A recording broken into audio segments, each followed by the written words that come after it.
Yeah. Well, first of all, I'm so glad that you were really early on the remote work trend. So you are an original, which is great to hear.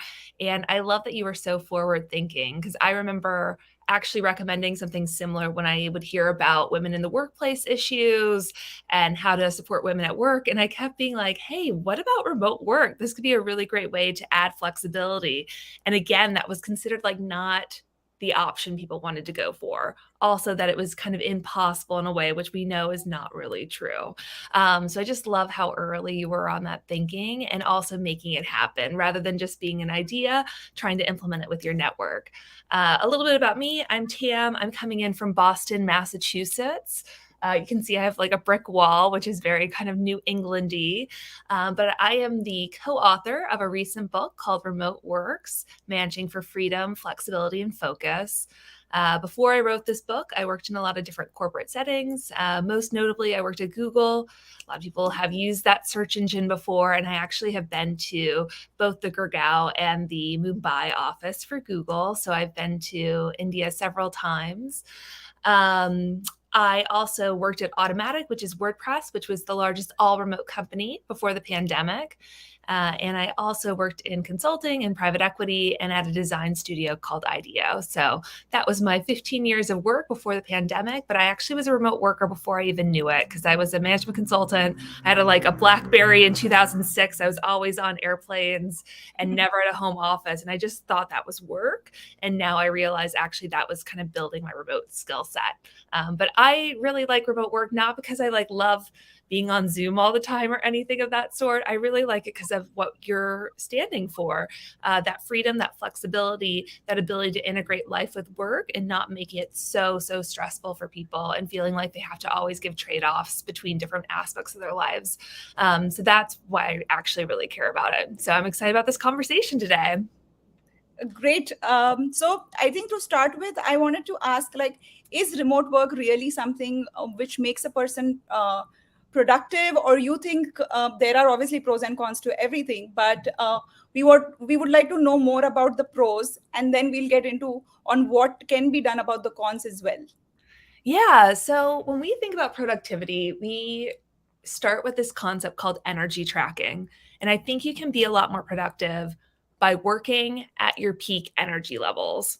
So I'll go a little bit more into this, but there's McKinsey is a consulting firm, and they actually did a study of executives, and executives are 5 times more effective during their peak hours and other hours, but only 5% of the time are they using that for really important tasks. So to break that down, let's say you have a task and in your best time it would take 1 hour. In your worst time, it would take 5 hours. And so by shifting your work around when you have a lot of energy, you can get things done a lot more effectively. And so as an example, I am a night owl for sure. And there's actually 3 different chronotypes that people fall in. Either I think about 20% of people are AM shifted, 20% of people are PM shifted, and the rest are biphasic, where they have 2 peaks during the day. But as you imagine, a lot of our workforce is shifted towards an AM schedule. And Right. so as a night owl, my first energy boost, my first best time of the day to do concentrated work is actually 5 p.m. to 7 p.m., which is not very conducive for the fact that in a traditional workforce, I would have been sitting in an office for 8 hours before then. And so that's what I really think about when I think about productivity, is to do work when you're really focused on it. Because if you're not, you're kind of you're half there and you're just doing it slowly. You're going through tasks. You're feeling like you're kind of I don't know, just, yeah, not fully present. And so that's what I really think about productivity, is the fact that remote work opens up a nonlinear schedule to work when you are most excited. And I don't know, Neha, when are you most productive? I'm curious. Are you a morning person, PM person, middle of the I day? I think I am more of a middle of the day and PM person than the morning person. I think, yeah, that really makes sense. That I definitely have better ideas, better things to do in the later in the evening than in the morning. So, yeah, totally. I think that makes a whole lot of sense and logic. And then there is no reason for everybody to follow the same pattern or same work timings if our peak timings are different, right? Yeah. Other than that, productivity definitely is one thing. What do you think? I mean, in terms of being remote, obviously you save on time, save on travel and cost and everything. So, from a company's perspective, I wanted to know more on how they can benefit in terms of having remote employees. Yeah, so there's a couple different things that I think. First of all, you're opening up the workforce. So in a traditional world, you can only really hire people that are within like a 20-mile radius of an Right. office location. And if you hire outside of that, you either want them to move near you, or you're not set up in a remote work capacity. You're almost treating them like they're kind of second class or contracted employees versus being a full member of your team. And so the first thing I would say for organizations is you're really opening it up to lots and lots of people.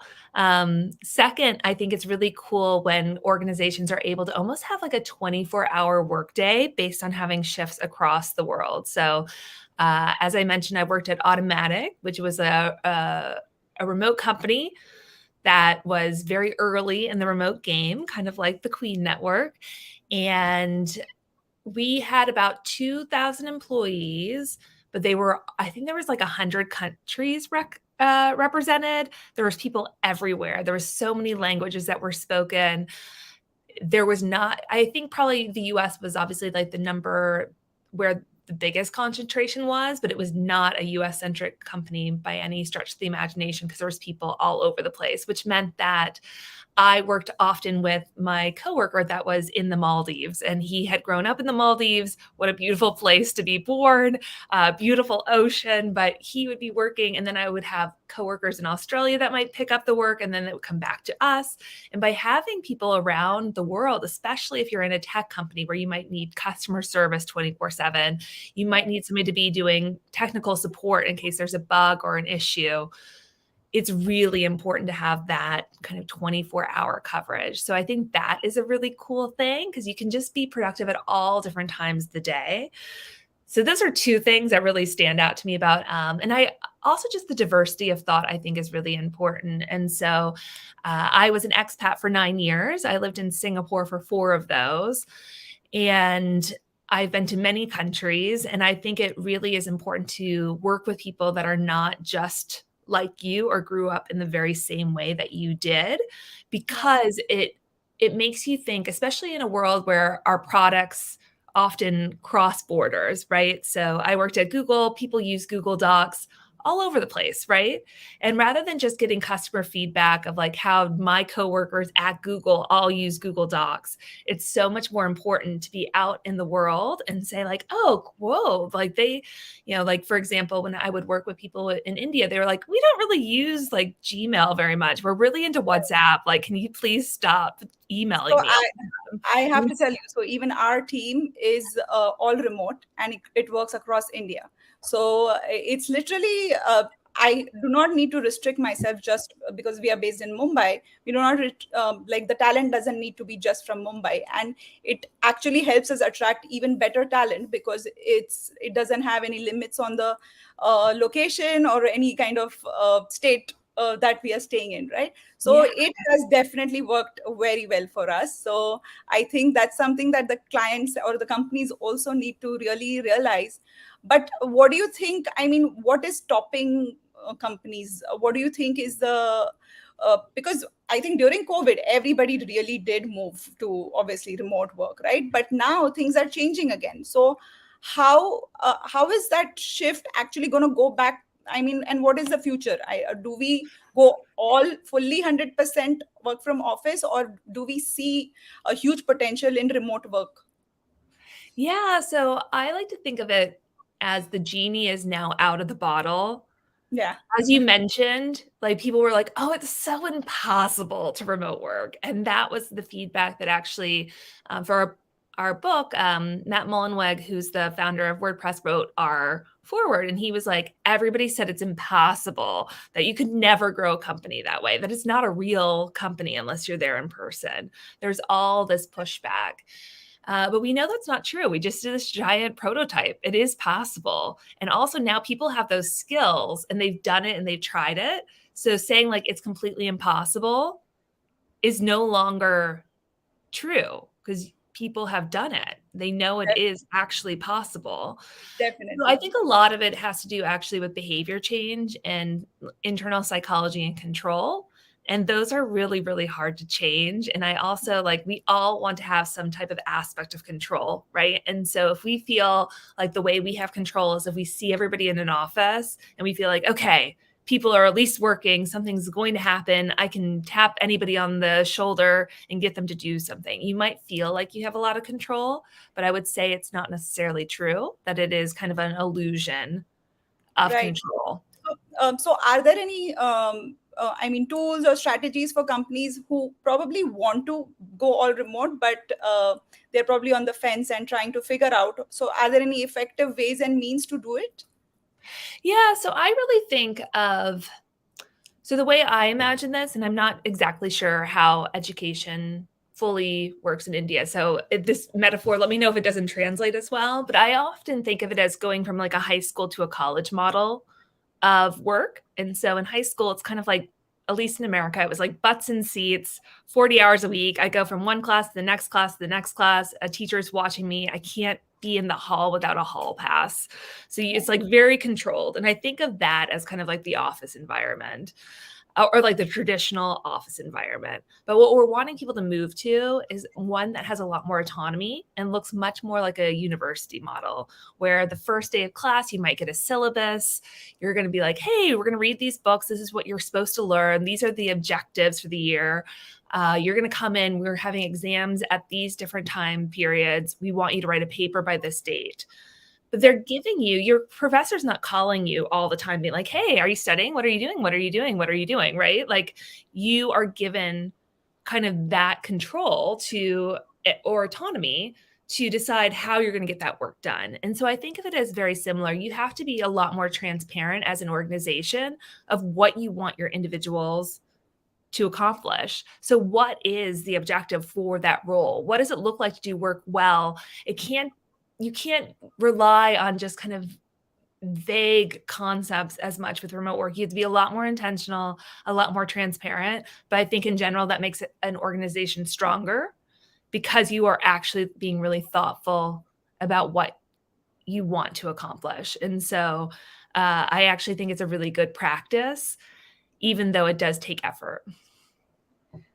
That's great because I think it has to be goal oriented. I mean, there even if you're working from office or not, like the productivity for each person depends completely from one to the other is completely different. So if it is goal oriented and objective oriented, then definitely it would help everybody in the work culture.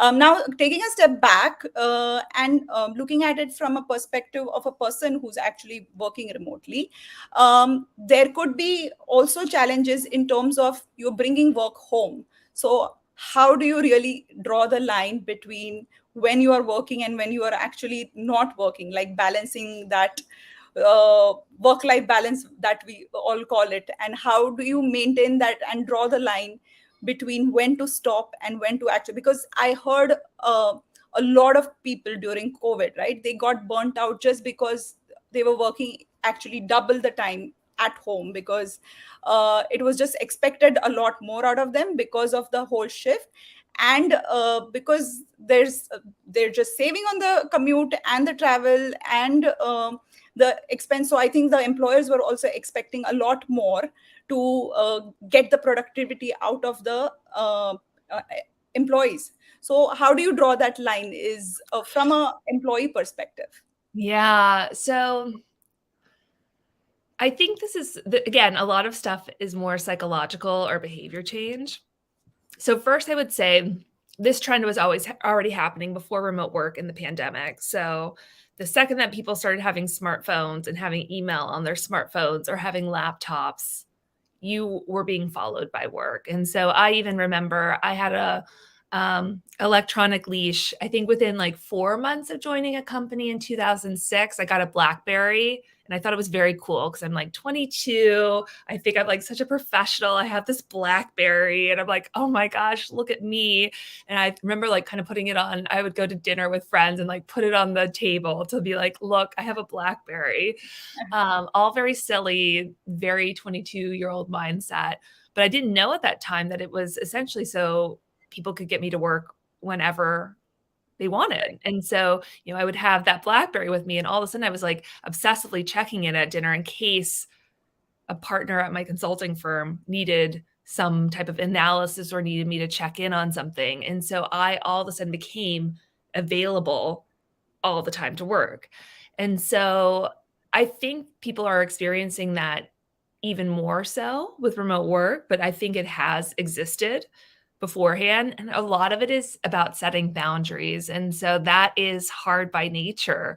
There are lots of things about boundary setting. And so some things that I recommend is even if you can work whenever and you're setting your own schedule, decide when you're actually going to be working and don't focus necessarily on the hours you're working, but specifically on getting tasks done. So when you think about, okay, this is my day, what is your most important task that you need to get done? What are other things that are nice to get done? And then after you've completed that, if you feel good enough about like what you've completed and that you're on track, shut off and just say, I need to preserve my energy, because it's just not realistic to be on all the time. Because as I mentioned, if you're working at times where you're not very productive, it takes a lot more time. But also if you're like working too many hours, you're just not going to be as refreshed and you're going to be working at a slower pace. And so that is something I remember my father, I worked in like fairly demanding industries out of undergrad, and I was expected to work 60 to 80 hours a week. And that was kind of the norm in management consulting and in private equity. And I remember telling my dad that, and he was like, that is the most ridiculous thing I've ever heard. He's like, there's no way you can be productive. Like, he's just like, it's just not humanly possible. And I was like, no, Dad, you don't understand. Of course you can. Again, this is my stupid 22-year-old mindset. I was like, no, it's just like, you just don't understand. You are just never in these industries. But actually, like, now looking back, my father had a lot of wisdom, because often you think you're being very productive at those times because you're continuing to work. You might be hyped up on like caffeine or something that is making, like you might adrenaline of somebody pinging you a tight deadline, but that doesn't necessarily set you up well for the long term. And instead it's setting you up for burnout. And so my recommendation is I have a digital wellness on my phone. So I like set it off so that like at 5 o'clock, the light dims. I try to see how long I'm on my phone every day and try to reduce that amount. On any type of social media, I have blockers so I can't see feeds. I don't have alerts set up so that I can't hear like Asana alerts all the time. And so I really think you want to put in those. And if you can get technology to help you with your boundaries, even better. And you're going to feel better about your boundaries when you can say, yes, I completed my work. And so if you can get your work done, then you're going to feel better about saying, now I'm turning off because this is what we agreed on. And you're setting all these little like mini contracts with your employer as a remote worker and saying, this is what I'm getting done for this week. And yes, I've done it. Or that is not reasonable what you're asking me to do. I'm going to do these important things this week, and I'm moving the rest to next week. And so, we are not emergency doctors. We are professional employees. And so just remembering like what is actually considered urgent. So those are some tips, but I would say it's a dance. And if anything, even if it's a hard dance and it's hard to set at work, it is hard work, like to set those boundaries. But once you do that, you learn that skill, and you can set boundaries also with in-laws. You can set boundaries with spouses. You can set boundaries.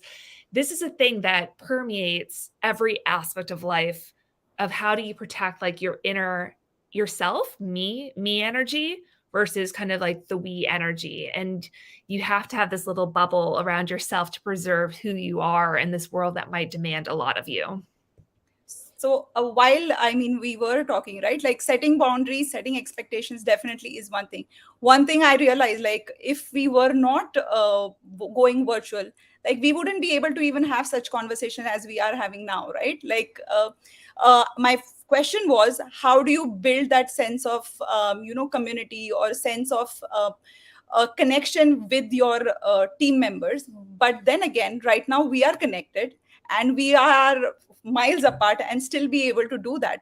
But there must be some for organizations to do that. I think there needs to be some structure to it. Maybe you can share more tips on that.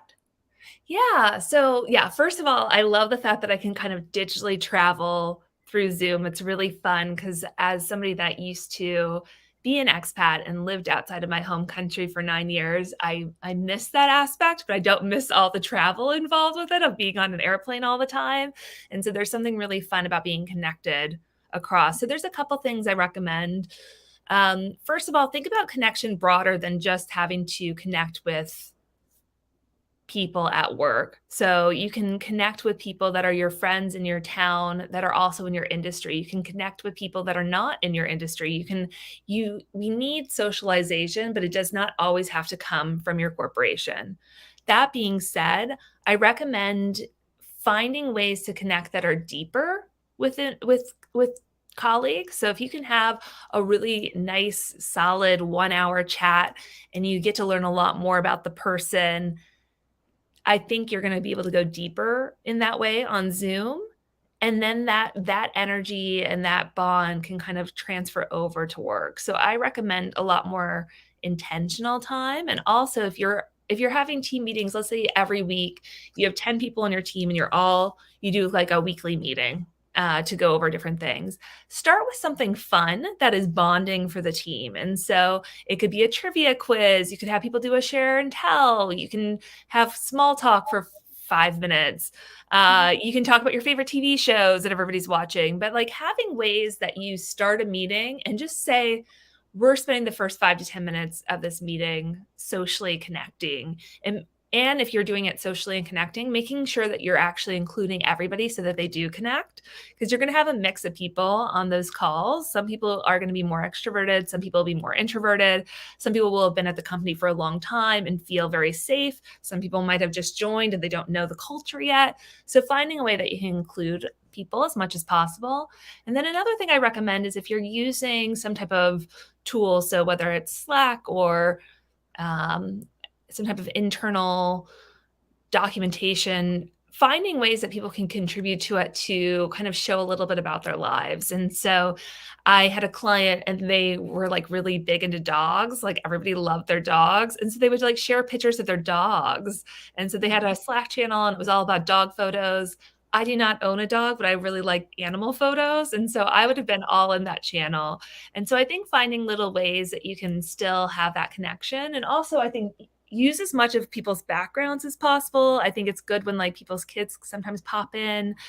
Those different ways can help you connect. But I would also recommend just finding ways to connect with people that live near you and making sure that I think it's really important to have a diversified, or within Qween, like I'm sure that people are meeting each other and they are similar minded. So they might have similar goals and intentions of their lives, but they're not necessarily all going to be working at the same company. So finding those networks where you feel like you have that community is really important. But I just think there's so many ways to find community.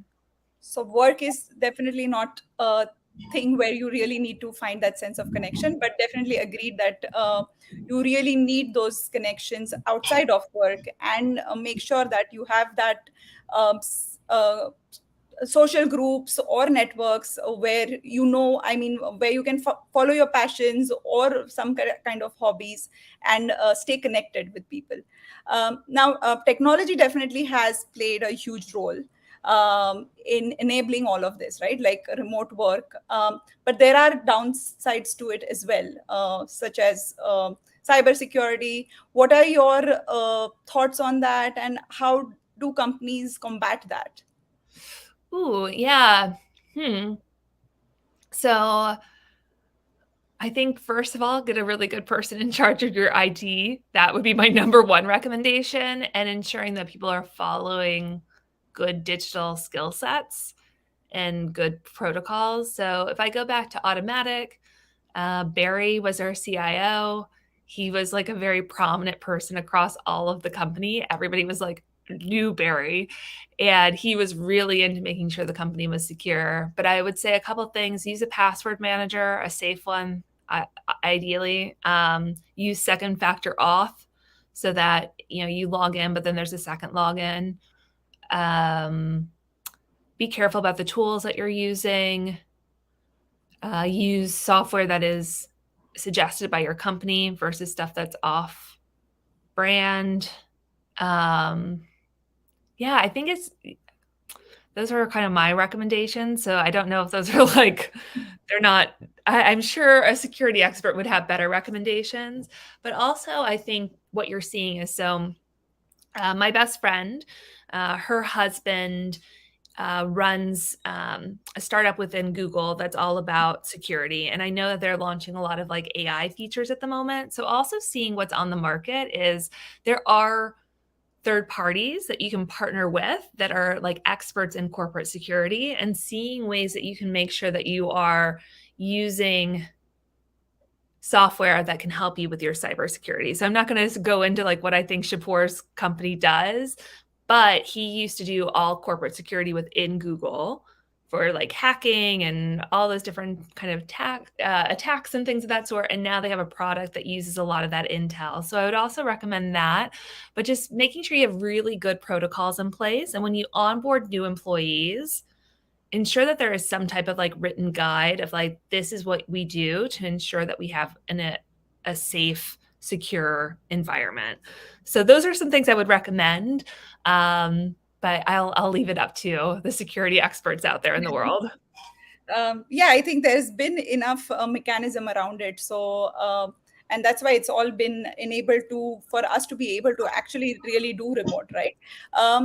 Now we are almost actually coming to end of the session. We are almost 30 minutes. I think just last couple tips or advice that you would want to give, definitely the companies as well, in terms of why they should really actually focus on getting remote, becoming a remote company altogether. And same thing on the other hand, I think we need to also develop trust amongst the companies. So an advice to employees on why they should actually be dedicated and how they should be motivated to be able to continue having this. This is a definitely a benefit. Remote work is definitely a benefit. So to be able to continue that, what should be top things for them to do? Yeah. So on the company side, I would say a great digital first approach to work is just going to be the best way forward for sustainability of your organization, regardless if you are hybrid, if you're mostly in the office, if you're fully remote. Because ultimately, by creating a remote first or digital first workplace, you're ensuring that you have really good practices in place. Like you're using technology correctly, you're setting expectations, you're documenting a lot more of what's going on in your organization. It actually makes you a lot more robust as a company. And those practices will benefit you in 10 years or 20 years. Because if you think about the future, I don't imagine a world where like everybody goes like directly back into the office all the time and they're all on their laptops emailing each other within cubicle walls. I just think that is outdated. And so if you are an organization and you're not practicing that, I think it's a very short-term, short-sighted approach. And I also like to remind people that yes, you may not have fully remote employees, but think about what happens when somebody goes on maternity leave. What happens when somebody goes on paternity leave? What happens when somebody leaves a company?